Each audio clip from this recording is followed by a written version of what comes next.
Very very important adjustment entries.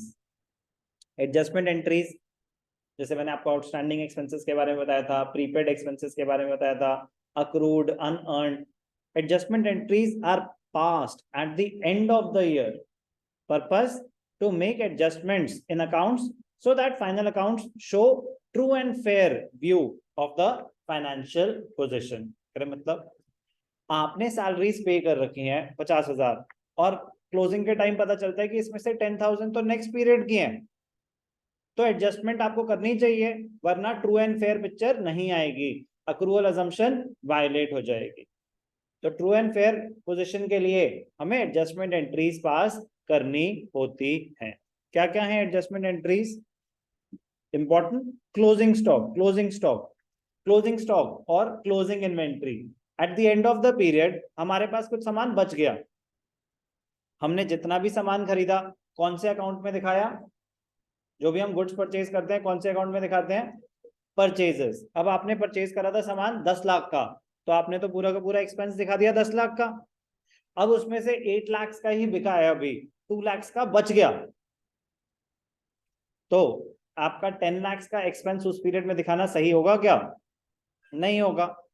2 lakh का सामान तो बच गया। एक्सपेंस की डेफिनेशन क्या होती है?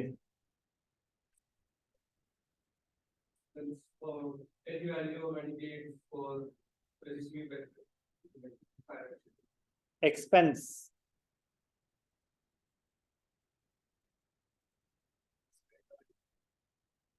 इनकम्प्लीट, जो मुझे सुनना है वो सुनना है। Expense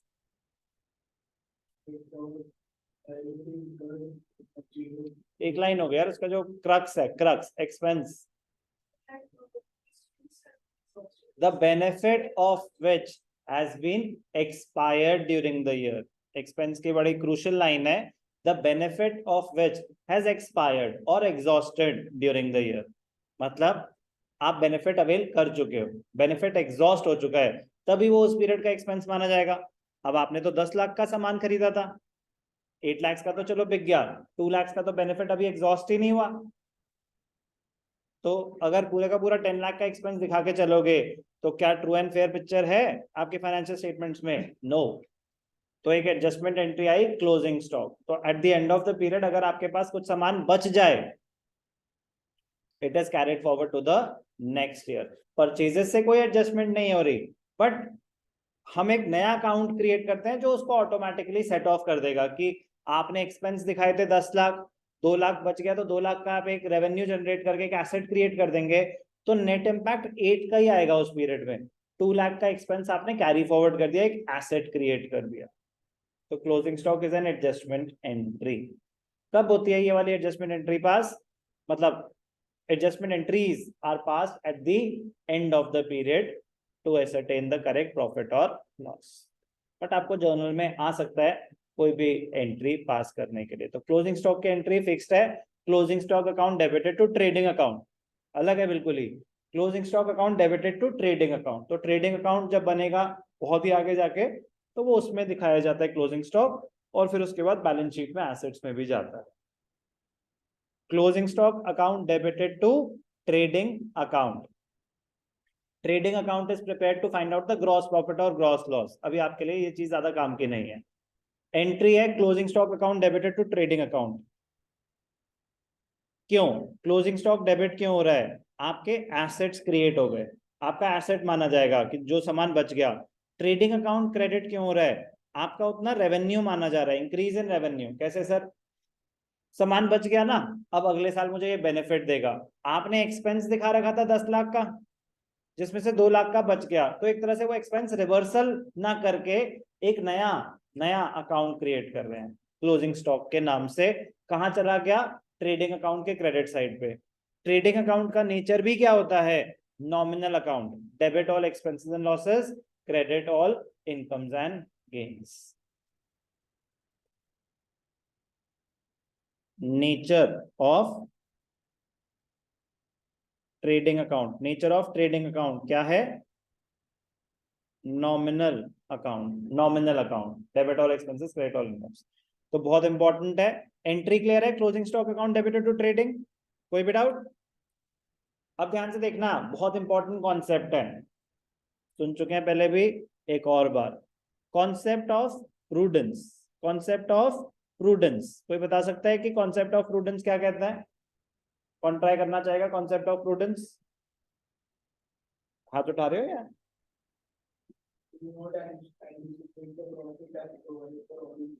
Do not, do not anticipate, do not anticipate gains, do not anticipate gains, provide for all the possible losses. Do not anticipate gains, provide for all the possible losses. कह रहे sir इसका यहाँ पे एकदम से क्या लेना देना? अब जब आप क्लोजिंग स्टॉक की वैल्यूएशन कर रहे थे, क्लोजिंग स्टॉक की वैल्यूएशन कर रहे थे, एक तो होता है कॉस्ट प्राइस कि भाई साहब आपने कितने का सामान खरीदा, एक होता है मार्केट प्राइस कि आज की डेट में इसकी मार्केट वैल्यू क्या है। आपने खरीदा था 50,000 रुपए का, 2 लाख रुपए का, जो मतलब 10 लाख में से 8 लाख तो बिका था ना, आपने खरीदा था 2 लाख रुपए का, आज की डेट में इसकी मार्केट वैल्यू है 3 लाख रुपीज। तो क्लोजिंग स्टॉक 2 लाख पे दिखाएं या 3 लाख पे? तन्वे का, हमने खरीदा था 2 लाख का, आज की डेट में इसकी मार्केट वैल्यू है 3 लाख, तो बताओ बेटा तन्वे का, इसको 2 लाख पे दिखाएं या 3 lakh? Correct answer. Reason, concept of prudence कहता है do not anticipate gains, provide for all the possible losses. कह रहे आपने खरीदा था 2 लाख का, आज की डेट में है 3 लाख का, अभी बिका थोड़ी ना है, 2 लाख का दिखाओ कि कम से कम इतने का तो बिक ही जाएगा। आपने खरीदा 2 लाख का, आज की रेट में मार्केट वैल्यू है 1,50,000। आपने खरीदा 2 लाख का, आज की रेट में मार्केट वैल्यू है 1,50,000, तो 2 लाख पे दिखाएं या 1,50,000? 1,50,000। तो कॉन्सेप्ट क्या बना? Closing stock is valued at cost or net realisable value which is the market value, whichever is less, whichever is less. Closing stock, it is valued at cost or net realizable value, that is the market value, whichever is less. दोनों में से जो भी value कम है, its value is usually given as an additional information. Value आपको given होगी, important है बहुत ज्यादा। तो closing stock is given outside the trial balance. ये बड़ा इंटरेस्टिंग पॉइंट है, ये ट्रायल बैलेंस के अंदर नहीं आता, क्योंकि ये रिकॉर्डिंग का पार्ट नहीं है, ये रिकॉर्डिंग का पार्ट नहीं है, ये कोई ट्रांजैक्शन थोड़ी ना है, ये तो at the end of the period जब सारी रिकॉर्डिंग कंप्लीट हो चुकी है, फाइनलाइजिंग जब हो रही है ना, मतलब कि आप समराइजिंग कर रहे हैं, तो आप वैल्यूएशन करते हैं स्टॉक की, तो आप वैल्यूएशन करते हैं स्टॉक की। क्लोजिंग स्टॉक कोई ट्रांजैक्शन थोड़ी ना है, ट्रांजैक्शन तो क्या थी, आपने सामान खरीदा, आपने सामान बेचा, ये तो एंड में बच गया, ये तो एक एडजस्टमेंट एंट्री है, बहुत इंपॉर्टेंट है क्लोजिंग स्टॉक। एंट्री तो सिंपल सी है, closing stock account debited to trading account, कोई वेरिएशन ही नहीं है, तो एंट्री तो नहीं भूल सकते, closing stock account debited to trading. Concept समझने वाली चीज है कि क्यों वैल्यू करा गया, किस पे वैल्यू करा गया, कॉस्ट और market price, which ever is less.